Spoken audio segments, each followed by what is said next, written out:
আলহামদুলিল্লাহ, আল্লাহর অশেষ রহমতে আমি আমার ছাদ খামারে মুরগিগুলো নিয়ে আসতে পেরেছি। আজকে পুরা দিন আমার এটার পিছনেই গেল। 150টি মুরগি আমি অর্ডার করেছিলাম, তো সেগুলা আমি এক এক করে গণে নিচ্ছি। তো এরই মাঝে আমার আম্মু চলে আসে এখানে, তার জন্য আমি আমার মার্কারটা দেওয়া।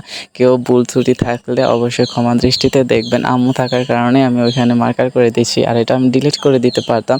আমি আর এই সেম ফুটেজটা তো আর আমি দ্বিতীয়বার নিতে পারবো না, সেই জন্য মার্কার করে দেওয়া হয়েছে। আমার ছাদ খামার তো আলহামদুলিল্লাহ শুরু হয়ে গেছে। তো সবার কাছে আমার একটাই অনুরোধ থাকবে যে যার যেরকম অভিজ্ঞতা রয়েছে সবাই আমাকে সাহায্য করার চেষ্টা করবেন, কিভাবে আমি কম খরচে মুরগির খাদ্য দিতে পারি এবং হেলদি করে সুস্থ রাখতে পারি, এবং কোন টাইমে আমি কোন খাবারগুলো দিতে পারি, কোন টাইমে কি করতে পারি। সবাই সব রকমের মন্তব্য জানাবেন আমাকে, কারণ আপনাদের ডিসিশনে আমি কিন্তু আমার ছাদ খামারটি তৈরি করে নিব ইনশাআল্লাহ। আজকে এতটুকুই, সবাই আমার জন্য দোয়া করবেন। আসসালামু আলাইকুম।